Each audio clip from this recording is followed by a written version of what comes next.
Abra sua Bíblia em Marcos, capítulo 4.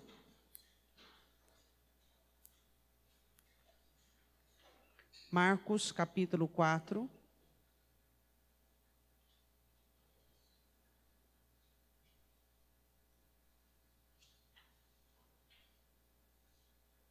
Amém?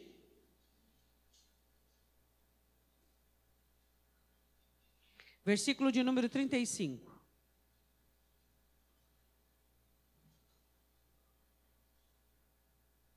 E naquele dia, sendo já tarde, disse-lhes: passemos para o outro lado. Podemos assentar.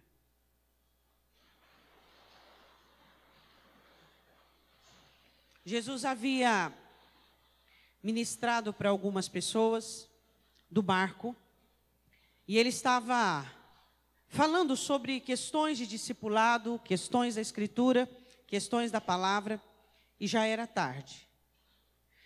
Só que existia uma necessidade dele chegar em Gadara. Só que a previsão era de tempestade. Diga comigo, objetivo. Gadara. Previsão. Tempestade. Objetivo. Mudou o objetivo ou não? A previsão era a tempestade. Objetivo, Gadara. Mudou-se o objetivo por causa da previsão? Você muda o objetivo por causa das previsões ou das situações? O que Satanás tem que encontrar em nós? O que o diabo tem que encontrar em você? Pastor, a frase não está inversa, não é Deus, não. Eu disse isso. O que o diabo tem que encontrar em você? O que ele precisa encontrar em você? Determinação. Ele precisa encontrar em você objetividade. É isso que nós precisamos compreender. Sempre haverá percalços. Sempre haverá previsões de tempestade. Sempre haverá situações que amedrontam. Mas o objetivo deve ser o mesmo. Previsão, tempestade de vento. Objetivo, Gadara.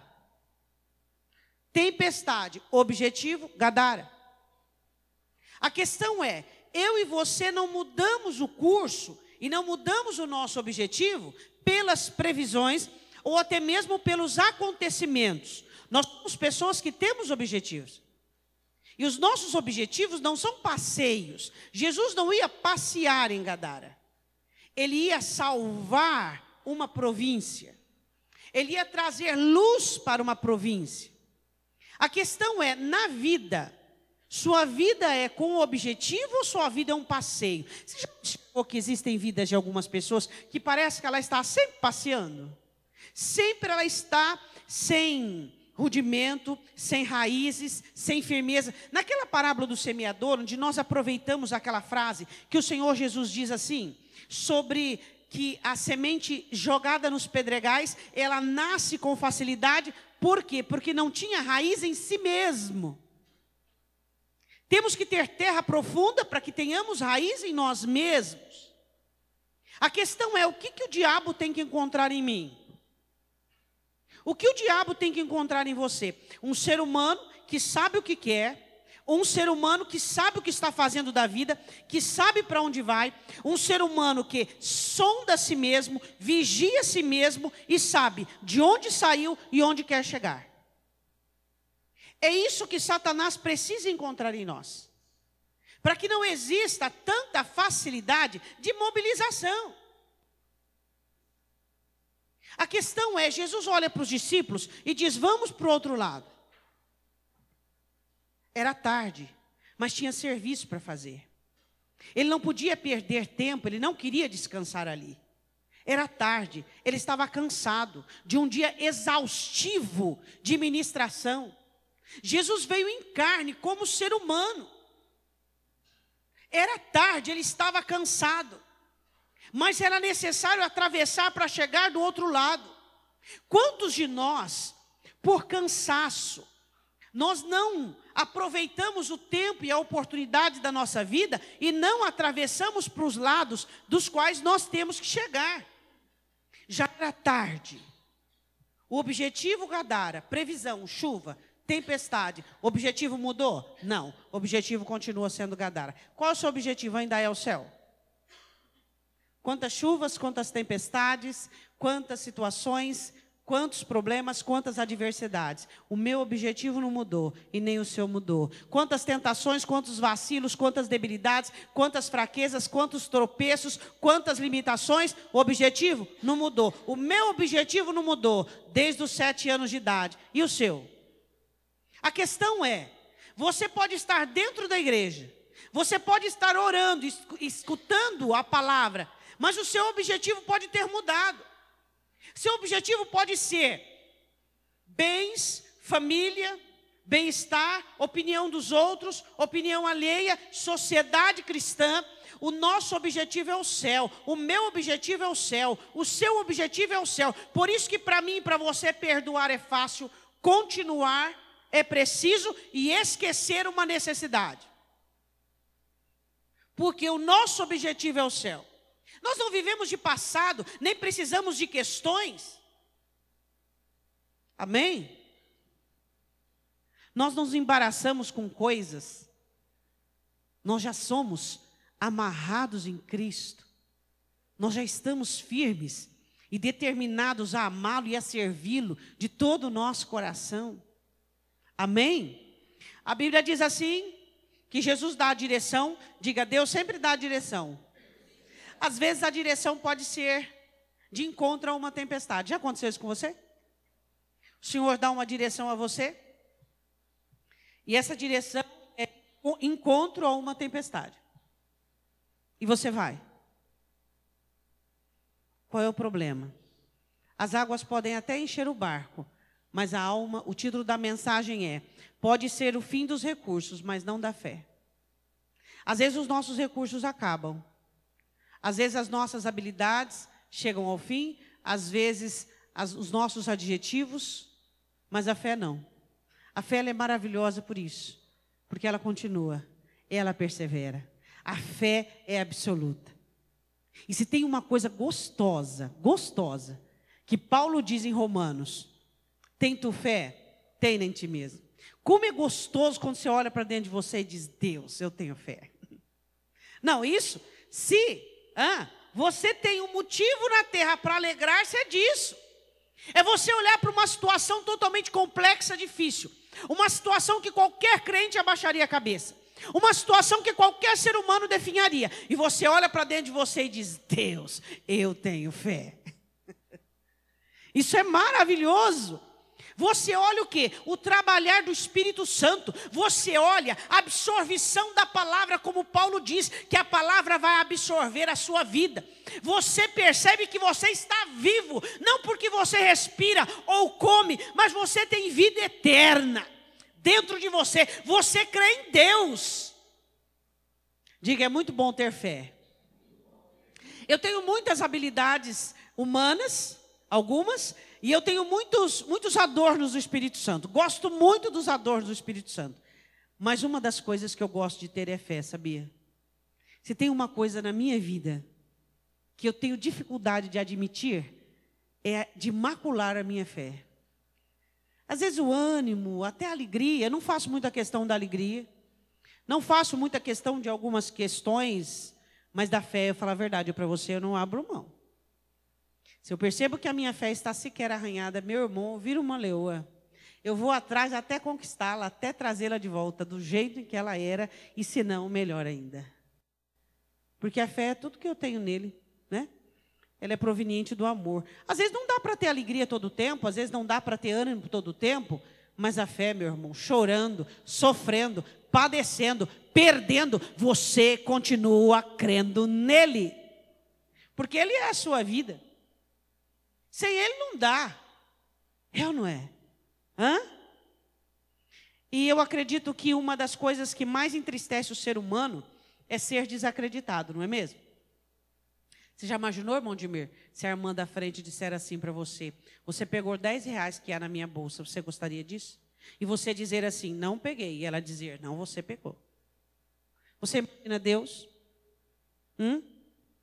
Você imagina desacreditar do Senhor? Porventura, Ele já deu algum motivo para eu e para você, para que nós desacreditássemos nele? Não. A direção do Senhor muitas vezes é de contra uma tempestade, mas qual é o problema? Ele é o Senhor do tempo. Ele é o Senhor do tempo, o Senhor da vida, o Senhor que traz solução. Ele é o Senhor da cura, do milagre. Ele é o Senhor de todas as coisas. Ele é o Senhor. Senhor, tu podes, eu creio que tu podes. Tu podes curar, tu podes sarar, tu podes ir adiante de mim, tu podes endireitar essa situação. Tu podes, então eu creio que tu podes. Eu tenho fé em ti. Quando é que a sua fé, ela é sua amiga e ela é uma fé interessante? Quando ela não conta com a autofé. Diga assim, eu só terei fé em Deus, em Cristo, quando eu não tiver mais fé em mim mesmo. Uma coisa é você ter autoestima, gostar de você, amar você. Outra coisa é você ter fé em ti mesmo. Não tenha fé em você mesmo. Porque se você tiver fé em si mesmo, quando você passar por situações adversas, você se abala. Você trepida. Você balanceia. Por quê? Porque é a fé em você mesmo. A fé misturada com argumentos e com questões, mas a fé pura e limpa em Deus. Quando você é acometido por problemas e por situações indesejadas, você crê nele. Pergunta para o seu irmão, você é experimentado?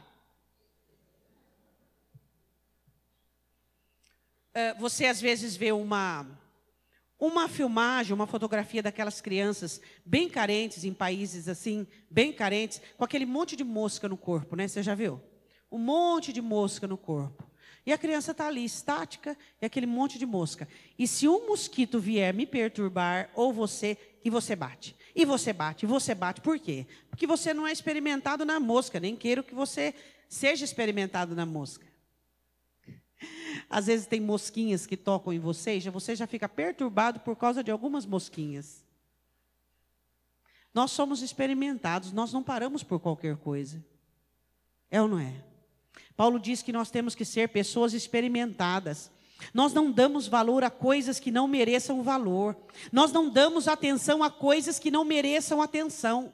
Nós não olhamos para aquilo que está à nossa direita ou à nossa esquerda, porque vamos perecer se fizermos isso. Os nossos olhos devem estar em Deus e fitos nele. E isso é o que é fé, é ter a nossa visão em Deus, a nossa ótica no Senhor.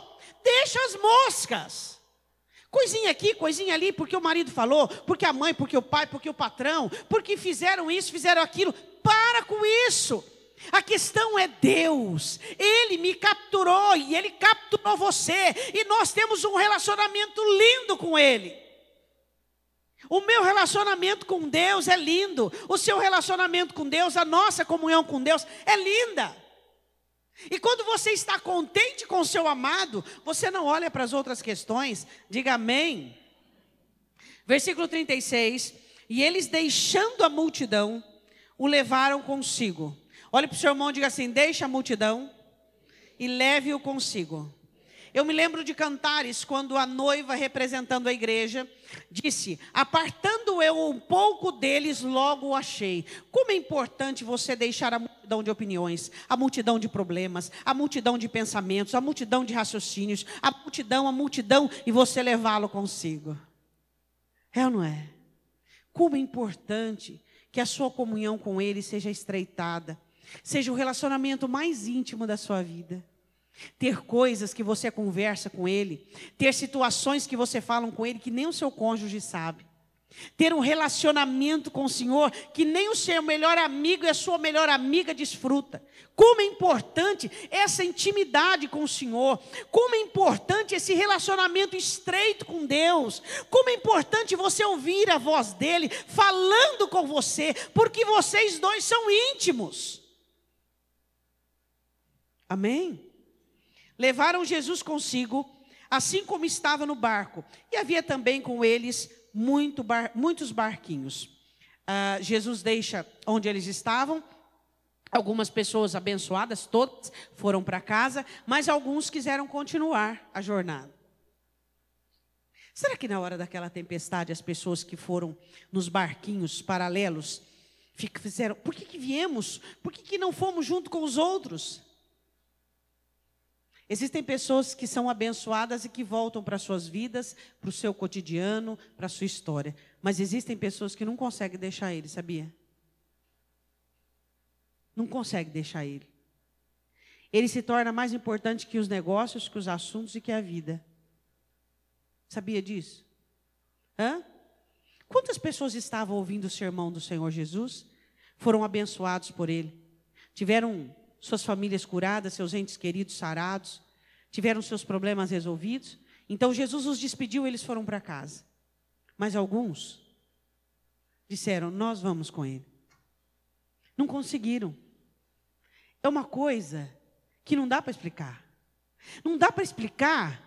Você olha para a sua vida, você olha para os seus assuntos, você olha para o seu negócio, e aquilo não é mais interessante para você. Ele enche com tanta paixão a sua alma, ele enche com tanta particularidade o seu ser, seu coração, que você não quer mais voltar para contar para ninguém que você é abençoado. Você não quer mais voltar para viver toda aquela bênção. Isso não acontece com todas as pessoas, não, somente com algumas. Alguns subiram nos barquinhos e foram com o Senhor Jesus. Eu queria perguntar, será que nesta noite, no meio de muitas pessoas que estão aqui, será que tem alguns de nós, que não queremos voltar para a nossa casa, que não queremos voltar para o nosso cotidiano, não queremos levar a bênção para casa, não, nós queremos a bênção conosco, nós queremos o calor dele, o olhar dele, o amor dele, a presença dele, nós queremos as tempestades que vêm junto com ele. Se eu tivesse não subido num barquinho e ido com ele, eu não teria tido tantas tempestades que eu já tive na minha vida. Mas eu quero dizer uma coisa para você. Eu não me arrependo nem por um minuto de todas as tempestades. Porque nada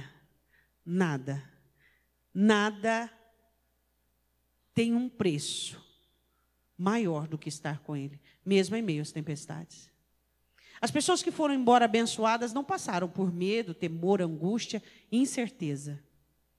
Mas também não presenciaram a voz dele acalmando o mar. Deu para entender? Você sobe no barquinho e o acompanha. Virão tempestades ao seu encontro. Mas a voz dele acalmando o mar é só para aqueles que entram nos barquinhos.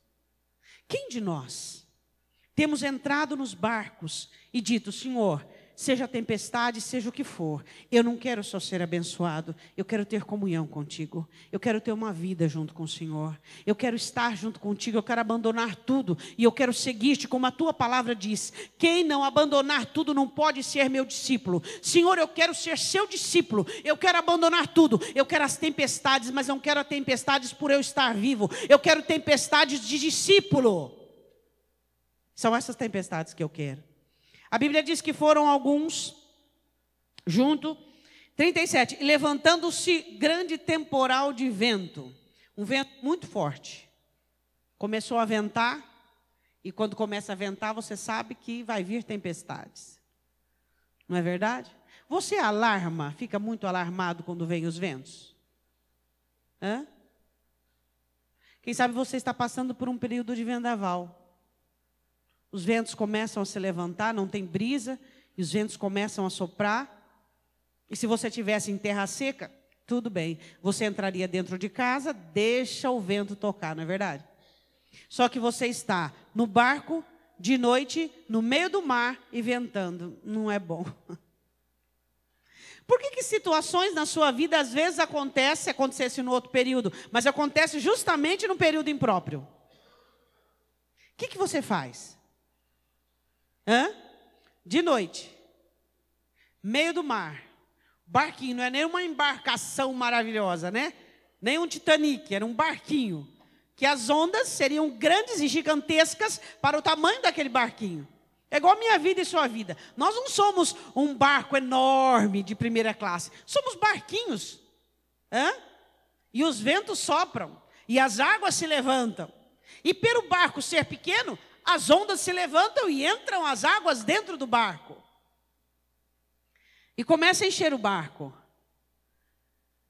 Eu queria dizer uma coisa para você. Davi disse uma coisa, que os momentos mais difíceis da vida dele foram os melhores momentos da história dele. Eu quero dizer uma coisa para você. Os momentos mais difíceis da nossa vida, eles podem sim se tornar os melhores momentos, se nós continuarmos olhando para Ele. Ele é a razão da nossa vida, da nossa existência, da nossa essência. Ele é a razão do nosso ser. A Bíblia diz que o vento se levanta e sopra. E o mar começa a açoitar o barquinho. Os discípulos olham para Jesus e Jesus estava dormindo, cansado. E eles começam a ficar angustiados. E eles começam a ficar com medo e começam a ficar inseguros. É muito triste ver essa reação aqui, viu? Mas nós não vamos culpá-los e acusá-los, porque alguns de nós também já tivemos alguma abordagem triste, tá? Se fosse contado e escrito, ficaríamos envergonhados. Eles olham para Jesus dormindo e eles começam a ficar incomodados, e eles começam a ficar inseguros, e eles começam a ficar com medo. Agora eu queria perguntar uma coisa para você. Eu e você sentimos medo, sentimos insegurança, sentimos instabilidade, sofremos, sentimos dor. Mas o que nos dá o direito de cobrarmos a Deus de alguma coisa? Examine-se. Quando você passa por situação e você começa a ficar meio arrojado para o mal. E você começa a ficar meio assim, impositivo. Mas por quê? Mas por quê? Mas por quê? Isso não é normal. Isso não é normal. A fé que nós temos aplaca a nossa fúria. A fé que nós temos nos faz humildes e submissos. A fé que nós temos nos faz pedir graça e não levantarmos com cobrança. Tem crente que ele parece cobrador de imposto. Ele vive cobrando Deus. Ah, mas eu faço isso porque eu vou na igreja, porque eu te sirvo, porque eu não estou pecando, porque eu não estou isso, porque eu não estou aquilo. Peraí. Olha o que já foi feito por mim e por você. Nós já estamos em lucro infinitamente mais lucrativo. Tudo que vier até nós devemos receber com coração submisso, com coração humilde. Amém, Senhor, me dá mais graça, me dá flexibilidade, aumenta o óleo, aumenta o óleo. Por quê? Porque maior é o que está em mim. Aumenta o óleo, Deus.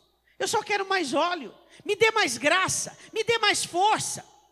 Porque viver é isso, viver é enfrentar desafios, viver é enfrentar circunstâncias, e eu tenho fé. Eu não sou um ser humano comum, você diz, eu sou uma pessoa crente, eu creio em Deus, eu creio em Deus, eu creio em Deus. Agora, quando o coração está cheio de situações indesejadas, quando o coração está cheio de ressentimento, quando o coração está cheio de situações indevidas, então se levanta aquelas reclamações, aquelas situações ponderativas, começa a ponderar isso, porque eu vou na igreja, olha o que está acontecendo comigo, porque eu fiz isso, olha o que está acontecendo. Que isso? A fé perfeita não permite com que nós possamos insurgir contra a nossa comunhão com Ele. Ele é tudo. E aí você chega no seu quarto de oração, e você olha para Ele e você diz assim, Jesus. E Ele diz, estou aqui. Você diz, tudo bem. O Senhor está tudo bem. Não precisa dizer mais nada. É só o que eu preciso saber. O Senhor está tudo bem. Está tudo bem. Se Ele está tudo bem.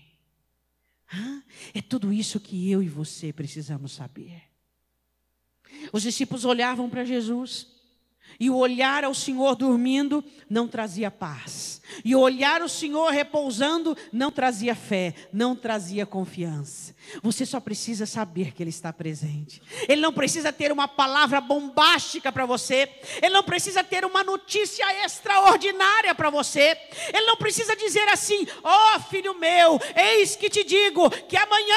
Não, Ele não precisa dizer nada. Você olha para Ele e você diz, está tudo bem. Porque você não precisa. Você não precisa do poder dele maravilhoso, sobrenatural. Você não precisa das manifestações da obra que Ele tem. Você não precisa que Ele estale os dedos e os seus problemas se acabam. Não. Você não precisa que Ele diga: acalme-se tudo e traga bonança ao meu servo e minha serva. Não. Você só precisa dEle. Quando é que nós vamos chegar a essa estatura? De não queremos usufruir dEle para que os problemas se acabam, mas querer a presença dEle para sermos experimentados, treinados, para que possamos entender que Ele é Deus e que Ele está num barco, muitas vezes o meu barco, seu barco. Ele estava dormindo, mas o coração dele velava. A questão é: será que nós ficamos indignados, murmurando, reclamando, e queremos cobrar Deus, cobrar, porque só estamos interessados nas manifestações dEle, só estamos interessados no poder dEle para acabar com o nosso problema? Eu não quero que os meus problemas se acabem, eu quero que a minha carne se acabe, que o meu egoísmo se acabe, que a minha soberba se acabe. Eu quero que haja mais no meu coração espaço para Ele. É isso que eu quero para mim, entende? Eu quero para mim. É isso que eu quero para a minha vida. Porque você acha realmente que Ele teria te trazido para o Evangelho? E está tudo esquematizado, o começo, o meio e o fim das suas situações difíceis. Você acha que realmente não está escrito o dia e a hora que todas as minhas orações serão respondidas? Você acha realmente que o Senhor já não vislumbra e vê o dia de cada oração e petição minha sendo respondida? Ele sabe tudo. Ele já está lá na frente trabalhando para este dia. Ele já está lá glorificando o nome dEle. Entende? E eu não posso estar aqui no presente murmurando, reclamando, cobrando, pedindo a Deus as manifestações de poder dEle. Não. Eu quero as manifestações dEle de poder dentro da minha vida. Você quer dentro da sua vida as manifestações de poder? Como é que se esculpe uma pedra? Com madeira?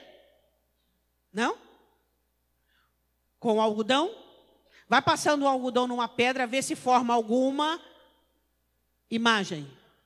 Como é que se esculpe uma pedra? Diga para o seu irmão. Um ferro.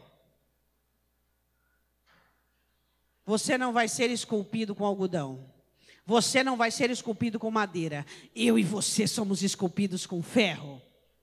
Amém? Dói, pastora? Dói? Fala para o teu irmão se dói. Dói. Mas qual é o problema? Tem problema? Não tem problema. Sabe o que tem problema? Murmuração tem problema, reclamação tem problema, soberba tem problema, arrogância tem problema, isso tem problema. Resmungar tem problema, isso tem problema. Mas problema não tem problema. É ou não é? Diga, está escrito o dia onde todas as minhas orações serão respondidas. Por enquanto, vamos fazer igual Davi. Não mata Simei não. Se foi Deus que mandou, deixa o homem falar. Por enquanto, a gente vive o dia de hoje. A gente vive o que tem. E vive como? Vive com muita alegria, vive com muita esperança, vive com muita fé nele, vive olhando para ele dizendo assim, tu sabes.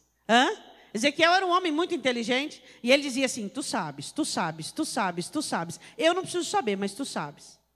Você é uma pessoa que quer saber tudo? Você não vai conseguir andar muito bem junto com Jesus. Tu sabes porque está acontecendo isso, tu sabes porque eu estou passando por isso, tu sabes. Então se o Senhor sabe, ok, está tudo bem. Olha para o seu irmão e diga, está tudo bem. E está tudo bem mesmo. Isso não é discurso, isso não é positivismo. Por que está tudo bem? Porque Ele está no barco. E eu vou te falar a verdade, quando Ele chega e quando Ele está com você, meu irmão, você nem lembra de problema. E você olha para o problema e você fala, isso aí não tem nem sentido, hein? Isso é mosca. Isso é mosca. Quando Ele está, tudo dá certo aqui dentro.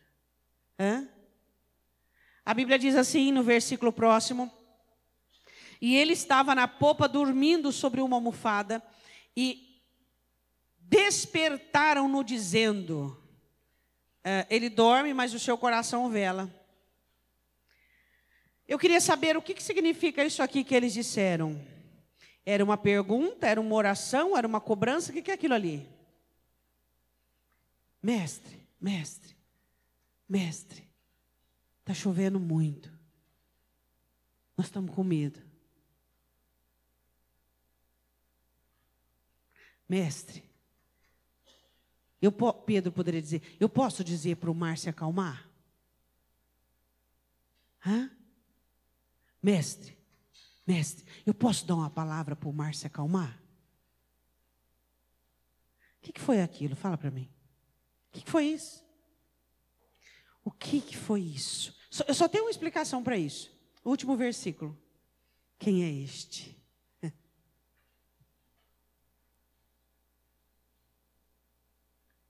Eu não sei porquê. Algumas tempestades acontecem em barcos de pessoas que são muito especiais para ele. Mas eu acredito geralmente nisso, mudando essa frase. Tempestades acontecem em barcos daqueles que são especiais. Quem fica na praia nunca tem tempestade, sabia? Se você vive na praia, maciota, não gosta de desafio, é só aquele arroz com feijão, fica tranquilo. Qualquer coisa, abre um buraco, entra dentro, pronto. Mas quem ousa entrar nos barcos e acompanhá-lo? Às vezes terão algumas tempestades. Mas eu quero dizer uma coisa para você. Mestre, mestre.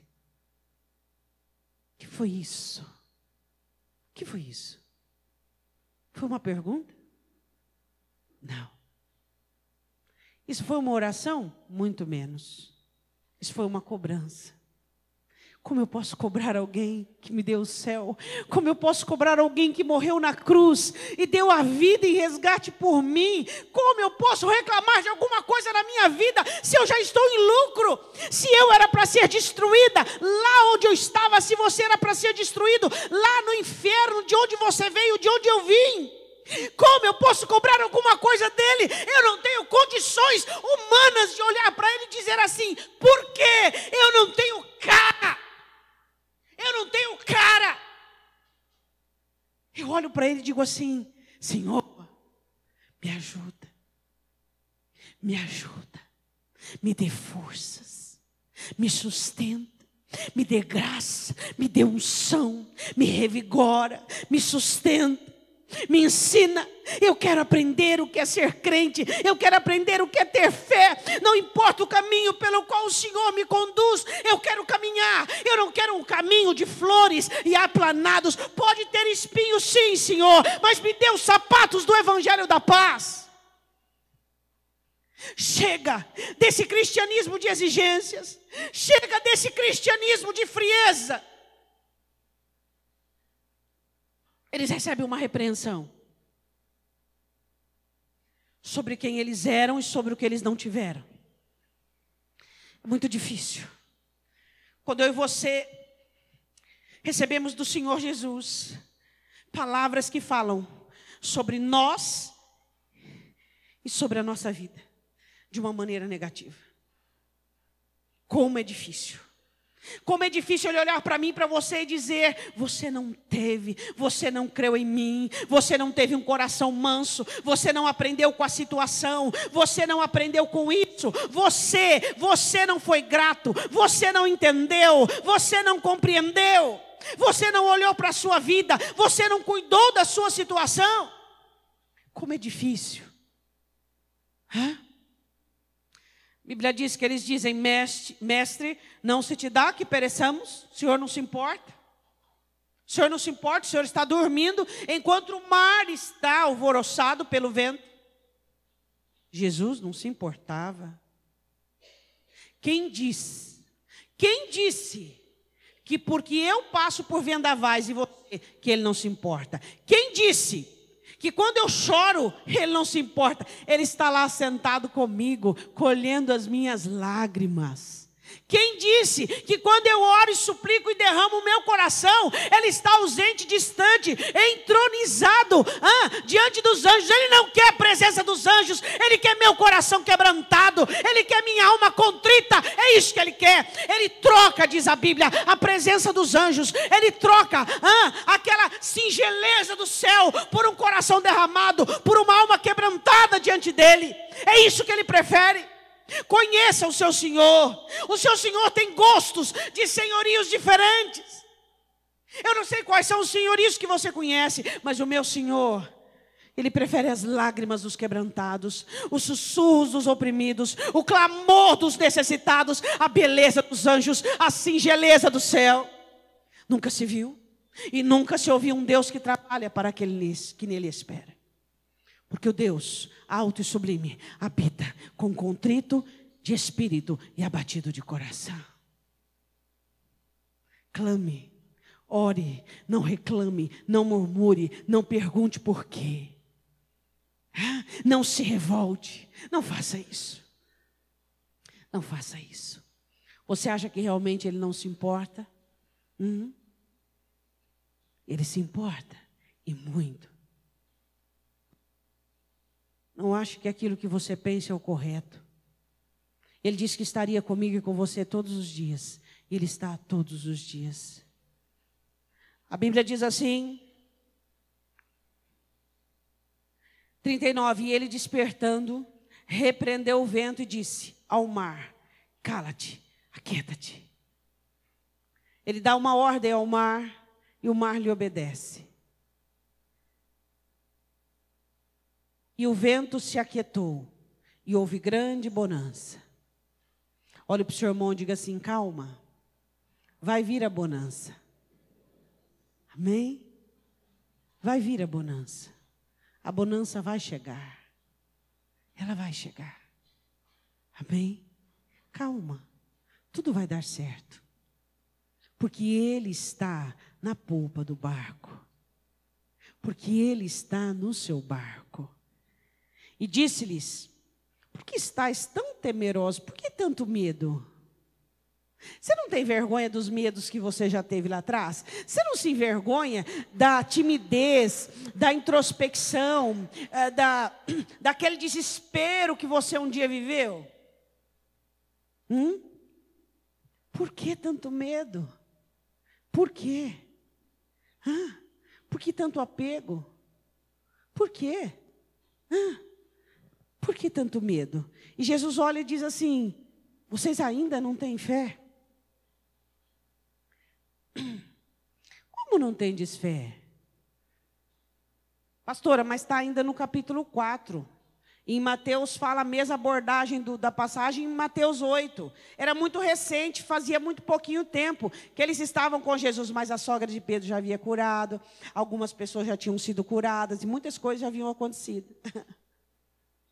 Vocês ainda não têm fé. Eram para que eles tivessem fé para essa tempestade, porque senão Jesus não ia abordar. Que misericórdia, né? Quando o filho dele não tem fé para algo, ele entra com a misericórdia, com a provisão, mesmo não tendo fé. Aí você diz, então estou tranquilo. Não, não faça isso. Fé é uma das obras do Espírito de Deus em nós que é mais proveitosa a você. Fé. Tenha fé. Fé tem tamanho. Fé tem tamanho. Fé tem quantidade. Se você pudesse medir a sua fé hoje, qual seria o tamanho dela? Pastora, qual seria o meu parâmetro? Seu parâmetro é a sua paz em meio à aflição. Quanto mais paz em aflição, maior a fé. Quanto mais tranquilidade em aflição, maior a fé. Quanto mais desespero, menor a fé. A paz, a tranquilidade, o sossego, a presença dele em meio à perturbação, em meio à tribulação, em meio aos problemas, é fé. Fé no quê? Nele? Nas situações? Não, situações mudam. Hoje está ruim, amanhã está bom. Essa coisa que está ruim hoje para você, há 5 anos atrás, há 7 anos atrás, não estava boa? Situações são assim, bem-vindo à vida. Um dia está ruim, está bom, depois fica ruim, depois fica bom. A vida é assim. A vida é assim. E os cabelos brancos, eles têm que valer para alguma coisa, não é verdade? É ou não é? Tem que valer ou não tem? As mãos enrugadas têm que valer alguma coisa, tem ou não tem? Hã? Tem? Então, ainda não tendes fé? Fé nele. Não em coisas, não em situações, não em você, não na sua religião, não no seu tempo de igreja, não no seu dom, não no seu cargo. Fé nele, confia nele, apenas nele. Por que te abates, ó minha alma, e por que te perturbas em mim? Espera em Deus, pois ainda eu louvarei. O salmista diz isso para si mesmo. Espere em Deus, confie em Deus, porque eu ainda vou louvá-lo. Se você é um crente que nunca se preocupou em ter fé, eu gostaria que você se preocupasse a partir de hoje em ter uma fé saudável, quantitativa e de um bom tamanho. Amém? Que nota você dá para a sua fé? Você sabia que quem tem fé tem alegria?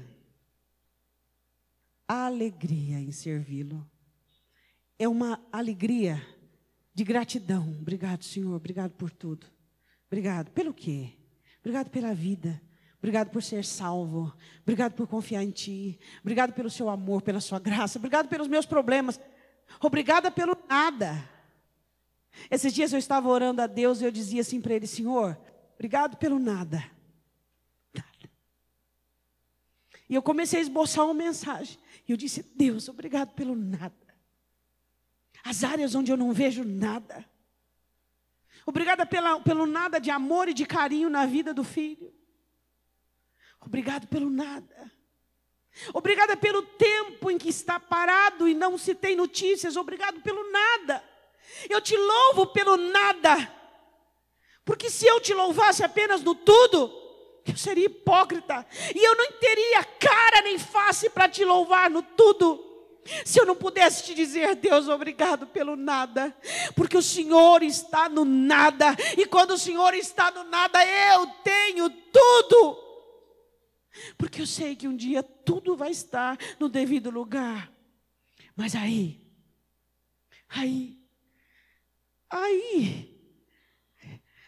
vai ser normal. Hein? Obrigado pelo nada. Você já disse isso a Deus? Obrigado pelo nada. Pelo nada. Porque o Senhor está. O Senhor é. O Senhor tem. O Senhor pode. Sabe qual era o problema dos discípulos? E por que aquelas palavras de cobrança? Porque eles não conheciam o Mestre. Quem conhece o Mestre não cobra o Mestre, confia no Mestre e sabe que o Mestre está trabalhando. O Mestre está trabalhando. Amém? Eles olham e dizem assim: quem é este? Quem é? Eu te apresento nesta noite um Jesus confiável. Um Jesus absoluto. Um Jesus que não deixa a desejar, que não frustra, que não decepciona. Um Jesus que ama e cuida dos seus. É esse Jesus que eu apresento a você. Um Jesus que é presente no nada. Hã?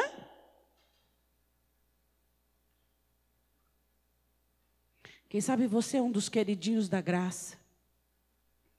E você tem sua vida totalmente regada e abençoada. Por quê? E você disse: eu não aguentaria passar por isso, olhando para alguém. Verdade. Você sabia que isso é verdade? Quando o Senhor vai dar um peso para cada um de nós carregar, Ele mede o potencial da força. Situações que eu passo que você nunca daria conta. Situações que você passa que eu nunca daria conta. Por quê? Porque Ele mede a força de cada um de nós. Entende? Hã? Deus. Ele te sonda e te conhece. E Ele te sabe tudo o que está acontecendo e o que está por vir. Para nós terminarmos, e sentir um grande temor, muito medo, muito temor, muito assombro, mais do que o medo do vendaval, mais do que o assombro. E diziam uns aos outros: mas quem é este que até o vento e o mar lhe obedecem? Muito temor, muito temor, muito temor, muito temor. Quando você teme a Deus, você não ousa. Você não ousa duvidar dele, você não ousa questioná-lo, você não ousa murmurar. Você ousa contra o diabo. Diga assim comigo: crente que não é ousado contra o diabo, ousa murmurar. E aí é o contrário. Crente que ousa murmurar, reclamar da vida, não tem ousadia contra Satanás. Entremos, pois, que diante do trono da graça, com um novo coração, uma mente limpa, com ousadia. Quando eu tenho ousadia contra Satanás, eu tenho temor para com Deus. Eu não ouso questionar Deus. Eu ouso contra Satanás. Quando eu percebo que é o diabo, eu combato ele. Mas o meu Deus sempre será bem-vindo, quisto, amado e desejado pelo meu coração.